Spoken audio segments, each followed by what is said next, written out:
ያለ አንቺ አይሆኑልኝም ቦቻዬን አይኖጋልኝም ያለ አንቺ አይሆኑልኝም አጫዋችሉኝ ቤዛዩን ያሉም ሮቶ ይጉድ የለም ሰላም እንዴት ናችሁ? በያላችሁ በጥሩ ነገር ሰላም ነው። አሸይና እንዲያላችሁ እሞኝላችኋለሁ። ብቻ እስከ ሁሉ ወዳጅ ላይክ እና ሼር እያደረጋችሁ ሰዎቻችን ለብዙዎች አካፍሉ። ለዚህም ከልቤ አመሰግናችኋለሁ። ሰው ሲሞቻችሁ እንዱሉ ሙዳችን 3000 ላይክ እንድትገጩኝ በቶቶና አጓብዛችኋለሁ። ዛሬ ሚዛናችን ይዘላችሁ የመጣነው ሶበር ዜና መግቢያችን ላይ እንደሰማችሁት ሙዚቃ ያላንቺ አይሆኑልኝም ብቻዬን አይኖጋልኝም ያላንቺ አይሆኑልኝም ያሉትን የአሜሪካው ፕሬዝዳንት ዶናልድ ጄ ትራምፕ ነው። እንግዲህ ከዚህ በፊት ብሽቅ የመንደር ባልቴት ይመስል አፍ ሲካፈቱና አንዱን ሲያንጓጥጥ የነበረው ሲሰዳደቡና ሲቦሽቅሽቁ የነበሩት የአሜሪካው ፕሬዝዳንት ትራምፕ እና የእስራኤሉ ጠቅላይ ሚኒስትር ኔታንያሁ በከፍተኛ ስስትና ጥልቅ ፍቅር ተቃቅፈዋል። እኔ ድራማ ነው። እነዚህ ሰዎች መጀመሪያ የሚሰዳደቡት የሚበሻሸቁት ሁሉ ድራማ ነው። በዓለም ላይ ቲያትር እየሰሩ ነው።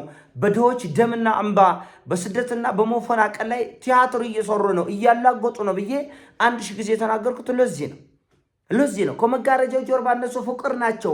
ለምን? በጋራ የተነከሩበት ደም አለ። በጋራ የገቡበት እልቂትና ውድመት አለ። ሊላቀቁ አይችሉም። ደም አስተሳስሯቸዋል። እልቂት የማይወጡበት ማጥ ውስጥ አብረው ተዘፍቋል። ስለዚህ አንዱን በመጥለፍ አንዱን በመስደብ እና በማንጓጠጥ ሊቀጥሉ አይችሉም። እና በእርግጥ ሽንፈት ሲመጣ ውርደት ሲመጣ ብሽሽቅ አለ፣ ንዴት አለ፣ ከራስ ጋርም ትጣላለህ። ሰው ሽንፈት ሲመጣ እንኳን ከሰው ጋር ቀርቶ በገመድ ታንቆም በጥይት ተመቶም ሊሞት ይችላል።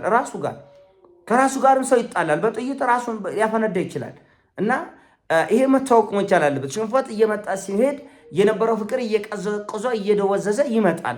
ነገር ግን አብረው እስከ አንገታቸው የተነከሩበት ወንጀል አለ። ይሄ ወንጀል አንዱ ለአንዱ ሸፍኖ እስካላለፉ ድረስ በመጠላለፍ እና በመበሻሸቅ እንደማይሆን ስለሚያውቁ ኔታንያሁና ትራምፕ ዛሬ ተገናኝተው ምንድን ነው የሚያወሩት? ስለ ቀጣይ እልቂት ነው የሚያወሩት። ሁለቱ ጭራቆች ተገናኙ ማለት ሞት አለ ማለት ነው። እልቂት አለ ማለት ነው። ውድመት አለ ማለት ነው። ሁልጊዜ ኔታንያሁ አሜሪካ ደርሶ ሲመለስ ዘግናኝ የሆነ ጦርነት ይጀምራል እና የኒውዮርክ ከንቲባ መሞንዲ እኔ እሱን በቁጥጥር ስር አውላለሁ ወደ አሜሪካ ከመጣ ብላል። አያደርጎም። እሱም ቢሆን አያደርጎም። አንደኛ አቅም የለውም፣ ሁለተኛ ከልቡ አይደለም። አሜሪካ ፖለቲከኞች ስለ ፍትህ ስለ ዲሞክራሲ ከልባቸው አይደለም። ውሸታሞች ናቸው እና የአሜሪካ ኮንግረስ አባላቱም አንዳንዶቹ ኔታንያሁን ይሰድባሉ፣ ያንጓጥጣሉ። ውሸት ነው። እሱም በጎን ኔታንያሁን ይሰድባሉ። ለእስራኤል ለጦርነት ፍጆታ የሚል ከ3.4 ቢሊዮን ዶላር በላይ ገንዘብ ሲለቀቅ አጨብጭቦ ይቀበላሉ። በጎን ኔታንያሁን ይሰድባሉ። ለኔታንያሁ የቦምብ መግዣ የሚሆን 3.4 ቢሊዮን ዶላር ደግሞ ራስ ኮንግረስ ያጸድቃል።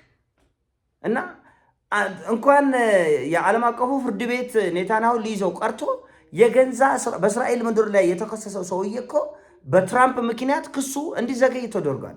እንዳይታሰር እኔ እያለሁ ኔታንያሁ አይታሰርም ነው ያለው። ቃል በቃል ወጥቶ እንኳን ዓለም አቀፉ ፍርድ ቤት ቀርቶ የእስራኤል ፍርድ ቤት እንዳይጠይቀው ተደርጓል። በአሜሪካ ጉልቤዎች ምክንያት ማለት ነው።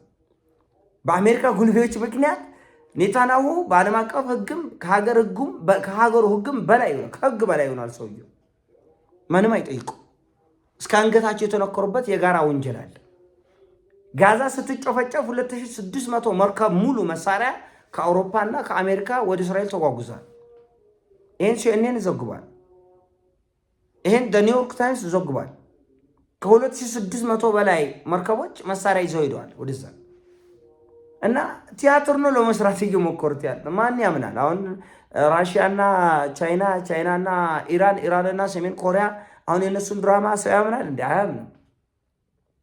ሰሞኑን እንደምታውቁት ትራምፕ ከዚህ በኋላ ኢራን በሆርሙዝ ሰርጥ በኩል አልፎ የሚሄድ የትኛውም መርከብ ላይ ጥቃት ብታደርስ የወደመውን መርከብ የምናሰራው ከኢራን ብር ነው። እነሱ ያገቱት የኢራን ብር አለ፣ ከ120 ቢሊዮን ዶላር በላይ አለ። እና አንድ መርከብ ሲመታ ቀጥታ አሜሪካ ጋር ደውለው ይህን ያህል ጉዳት ደርሶብኛል፣ 100 ሚሊዮን ዶላር ደርሶብኛል ብለው ማሳወቅ ብቻ ነው የሚጠበቅበት። ከዛ ከኢራን ብር ላይ ትራንስፈር ይደረግለታል። ኢራን ዛሬ ምን አለች? የኔም ብር ቤሳቤስቲ 5 ብር የነካ ሰው አያልፍም በሆርሙዝ አፈነዳለሁ። ዘንድሮ ዘንድሮ ምስክር የሆንበት የዓለም ታሪክ በጣም የሚያስደንቅ ነው። አንድ ብር ከኔ ተመትቻለሁ ካሳ ስጡኝ ከኢራን ብር ላይ ብለው የኔን ብር የወሰደ ሀገርም ይሁን ተቋም ይሁን የትኛውም እንትን አያልፈውም ነው የተዋለ። አናቱን ነው የምከፍልልህ በሚሳኤል አናቱን ነው የምከፍልልህ ያለችው እና ጨርሶም ከፍዬም አታልፍም። ራሱ ውልቅላቂውን ራስ የተቃጠለውን መርከብም ቢሆን ዞር ማድረግ አትችልም፣ አታልፍም። ለአንዴና ለመጨረሻ ጊዜ ኦረሺ በቃ ይቅሩብናል።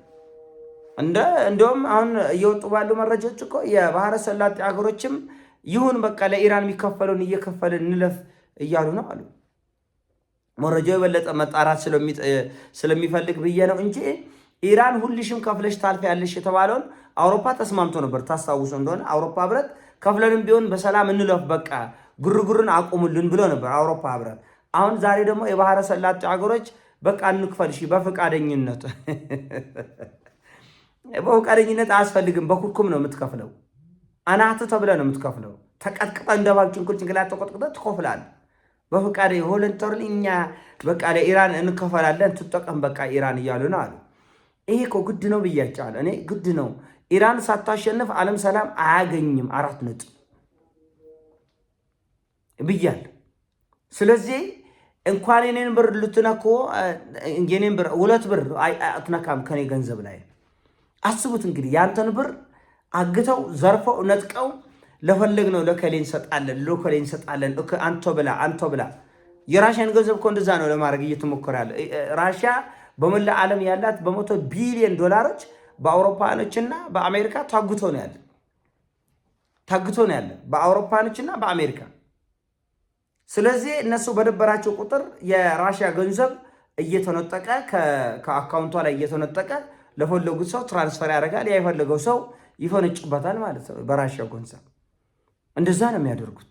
አሁን ኢትዮጵያ ለምሳሌ በአሜሪካ በአውሮፓ ወይ በባለስልጣናቻ ቀደም ብሎ የነበሩ ባለስልጣኖች ሊኖሩ ይችላሉ፣ ወይም ደግሞ በተለያየ ምክንያት ብራችን ሌላ ዓለም ላይ አለ። በአሜሪካም አለ በአውሮፓም አለ። የተወሰነ ገንዘብ የሀገሪቱ ገንዘብም አለ፣ የባለስልጣኖቹ ገንዘብ ከዚህ በፊት ለዘመናት የተዘረፈው ጭምር አለ። ስለዚህ ያን ሁሉ ገንዘብ እኛ ከአሜሪካ ጋር ብንጋጭ በአንድ ቀን ይዘርፉታል ማለት ነው። መዝረፍ ብቻ ሳይሆን የፈለጉትን የዘረፉትን ገንዘብ ለሌላ ዘራፊ አካውንት ትራንስፈር ያደርጋሉ፣ ይጠቃቀሙበታል፣ ይሸላለሙበታል፣ ይተቃቀፉበታል በእኛ ገንዘብ ማለት ነው። እና አሁን ኢራን ላይ እየተሞከረ ያለ እሱ ነው። 120 ቢሊዮን ዶላር አለ። ኢራን በሆርሙዝ ሰርጥ በኩል አንድ መርከብ ከመታች የተመታው መርከብ ብቻ ዝም ብሎ ይደውልልኝ፣ ያሳውቀኝ፣ የጉዳቱን መጠን ይንገረኝ፣ ከዛ እኔ ከኢራን ብር ላይ ትራንስፈር እያደረኩ አሰራልሃለሁ። እንደዚህ አይነት የቃቃ ጨዋታ አይሰራም እና ድራማ ነው። እነሱ ይዘት ያሉት ቲያትር ነው። በሌላው ህዝብ ሞት ላይ እልቂት ላይ እንግልትና ስቃይ ላይ ድራማ ነው ይዘው ያሉት። ያ ድራማ ምን ያህል ርቀት ያስኬዳል ነው ጥያቄ። ምን ያህል ርቀት ያስኬዳል?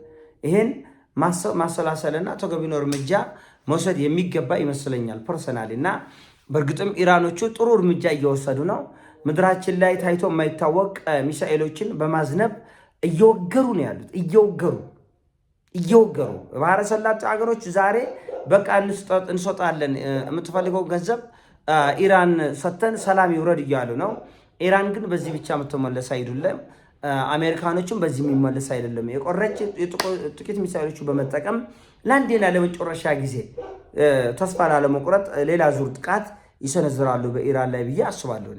በኢራን ላይ ሌላ ዙር ጥቃት ይሰነዝራሉ። ለማውደሚያ ለማሸነፍ አይደለም። እኔ እኮ የመንደርቴ ጸብ እኮ ነው። ጦርነት ተብሎ ራሱ የሚጠራ አይደለም። መንደርቴ የሆነ ግጭት ላይ ነው የገቡት እና እነዚህ መንደርቴዎች አሁንም ቢሆን ከድርጊታቸው የሚቆጠቡ አይመስለኝም። በተለይ እነዚህ 2 ወንጀለኞች ዓለም አቀፍ ወንጀለኞች አብረው ገጠሙ ወይም ደግሞ አንድ ጠረጴዛ ላይ ቁጭ ብለው በሉ፣ ጠጡ፣ ፈተፈቱ፣ ወይን ጠጡ ማለት ሌላ ልቂት አለ ማለት ነው። ስለዚህ ማንም ኔታንያሁን ሊያስር አይችልም። እንኳን በዓለም አቀፍ ፍርድ ቤት እንኳን በሰው አገር ቀርቶ የገንዛ አገሩ ፍርድ ቤት እንዳይጠይቀው ከለላ ተደርጓል። ከአሜሪካ ስልክ ተደውለው አርፈ ቁጭ በል አንተ አናታም ብለው ነው የሚያስጠነቅቁት የእስራኤልን ፍርድ ቤት ማለት ነው። ስለዚህ ይህ ሰውዬ ለህግ ይዘው ይቆርባሉ ማለት ራሱ ችሎ እብደት ነው፣ ሞኝነት ነው፣ የማይመስል ድርጊት ነው እና ይሄ መታወቅ ያለበት ይመስለኛል። ይሄ ሀሳቡን አሳሲሞቻችሁ ላይ አድርጎ ሼር አድርጎ ወዳቻ አለ ይሞቻችሁ በያላችሁበት